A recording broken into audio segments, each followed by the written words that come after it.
ये वाला जो ऑर्गन अब आप पढ़ने लगे हैं, ये ऑर्गन आप लोगों ने पहले भी पढ़ा हुआ है, और ये ऑर्गन है जो आपने कन्फॉर्मर और रेगुलेटर्स में पढ़ा था, यानी ग्रीन ग्लैंड। और ये ग्रीन ग्लैंड वो वाले ग्लैंड्स हैं जो कि एंटीना में मौजूद थे। जी कौन सा ऑर्गेनिज्म था जिसके एंटीना में मौजूद थे ये? सर क्रस्टेशियंस में, क्रैब में। जी क्रैब। कौन सा क्रैब था? वो शोर क्रैब था जो कि रेगुलेटर था। ठीक है, जो शोर क्रैब था वो रेगुलेटर था, उसके एंटीना में ये किडनी मौजूद है। तो अब आप यहाँ पर आइए, यहाँ से हम शुरू करते हैं। देखिए फॉर एग्जाम्पल यहाँ से ब्लड अगर आ रहा है तो इसका मतलब है ये वो वाली कैविटी है जिसको आप हीमोसील कहते हैं। हीमोसील वो कैविटी होती है जो आर्थ्रोपोड होते हैं ना, उनकी सीलोम हीमोसील में कन्वर्ट हो जाती है, जिसमें ब्लड ट्रेवल कर रहा होता है। तो अब आप देखिए फॉर एग्जाम्पल, मैं अगर आपको यहाँ से एग्जाम्पल देता हूँ, इसकी बॉडी में यहाँ से ब्लड निकला। ये ब्लड एक्चुअली क्या है, इसके पीछे मौजूद है हार्ट, छोटे छोटे हार्ट मौजूद। ठीक है, ये हार्ट मौजूद है, इन सब से पंप होकर ब्लड निकला।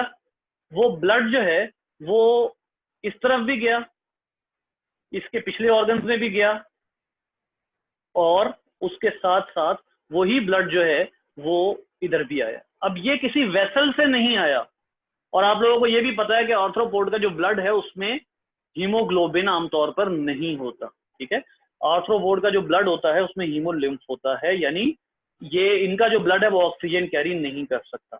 तो इसका मतलब है जो इनके हार्ट से ब्लड निकला है वो फिल्टर होगा, और वो फिल्टर कहाँ होगा? ये देखिए, ये जो एक ऑर्गन बना हुआ है यहाँ पर एंड सैक, ये वही काम कर रहा है जो वर्टिब्रेट का ग्लोमेरुलस काम कर रहा है। ठीक है, अब यहां से आप देखिए ये जो भी फिल्ट्रेट होगा वो आगे को ट्रेवल करेगा, और इन जगहों पर आकर, जी अब आप खुद अंदाजा लगा सकते हैं यहाँ पे, इन जगहों पर फॉर्मेशन होगी यूरिन की। क्यों? क्योंकि यहाँ से किसी हद तक रीअब्जॉर्प्शन हो जाएगी, सोडियम आयंस और वाटर वगैरह जो हैं वो यहाँ से रीअब्जॉर्ब हो जाएंगे, और यहाँ से रीअब्जॉर्ब हो जाने के बाद ये आगे ट्रेवल करेगा, और वंस अगेन ये जो नेफ्रीडियल कनाल है इसके अंदर फिर से रीअब्जॉर्प्शन होगी। मतलब ये कि ये कंप्लीट वो पैकेज है जो कि ना सिर्फ एक्सक्रीशन कर रहा है बल्कि साथ साथ रेगुलेशन भी कर रहा है। कहने से क्या मुराद है कि रेगुलेशन भी हो रही है, यानी कोई भी चीज नीडेड है तो उसको वेस्ट मटेरियल से निकाल दिया जाए, अदरवाइज उसको जाकर स्टोर कर दिया जाएगा ब्लैडर में। ब्लैडर से अगर कुछ रीअब्जॉर्ब करने की जरूरत है तो वो रीअब्जॉर्ब कर लिया जाएगा, और अदरवाइज वो बॉडी से बाहर को मूव कर दिए जाएंगे। ये जो ग्लैंड्स हैं ये जो ऑर्गन्स हैं जिनको हम एंटीनल ग्लैंड्स या एंटीनल किडनीज कहते हैं, इनका कलर ग्रीन होता है, जिसकी वजह से आपकी बुक में इसको इन्होंने हेडिंग दी हुई है एंटेनल और ग्रीन ग्लैंड। ये क्रस्टेशियंस में मौजूद है। क्रस्टेशियंस में एक ये ग्रीन ग्लैंड्स हैं, ठीक है, एंटीनल किडनीज जो होती हैं, और उसके बाद एक और तरह के ग्लैंड्स भी क्रस्टेशियंस में मौजूद है, वो हम अभी पढ़ते हैं। यहाँ पर देखिए इन्होंने बाकी क्रस्टेशियंस का बताया है, क्रैब, श्रिम्प, पिलबग्स, ये क्रस्टेशियंस जो हैं इनके बारे में वो कहता है इनके अंदर मैक्सिलरी ग्लैंड्स होते हैं। जिस तरह इसको इसने एंटीडन ग्लैंड्स हमने ऊपर पढ़े ना, ग्रीन ग्लैंड्स, अपने कलर की वजह से वो ग्रीन अपीयर होते हैं। ठीक है, बिल्कुल इसी तरह से मैक्सिलरी ग्लैंड्स होते हैं। मैक्सिलरी ग्लैंड्स में क्या फिनोमिना बनता है? देखिए हीमोलिम्फ, इसको इस तरह लिख देते हैं HL, हीमोलिम्फ। हीमोलिम्फ जो हैं वो आएंगे इन मैक्सिलरी ग्लैंड तक। मैक्सिलरी ग्लैंड्स, अब आपको इसके नेम से पता लग जाना चाहिए कि मैक्सिलरी ग्लैंड्स का क्या मतलब है। मैक्सिला किस रीजन को कहते हैं? जो जॉ बोन होती है उसको मैक्सिला कहते हैं। यहाँ पे इन्होंने लिखा हुआ है नियर द मैक्सिलरी सेगमेंट।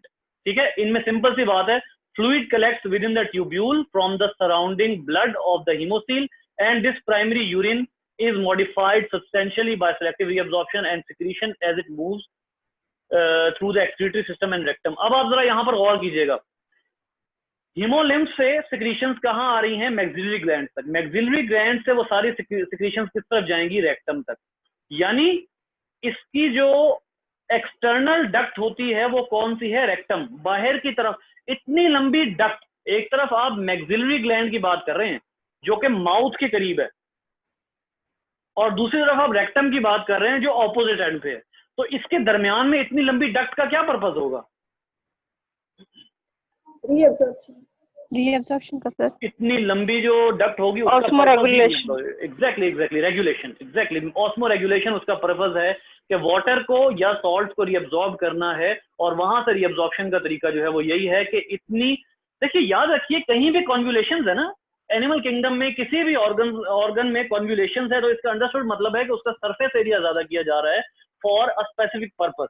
जितनी जगह पर भी किसी एक स्ट्रक्चर को या रिपीट किया जाए या कॉन्वोल्यूशन क्रिएट की जाए, उसका मतलब है उसका सरफेस एरिया किसी भी एक्टिविटी की वजह से इंक्रीज किया जा रहा है। उसके बाद आ जाइए, नेक्स्ट आ जाता है, बड़ा ही मजे का आर्टिकल है मॉल्फिजन ट्यूब्यूल्स।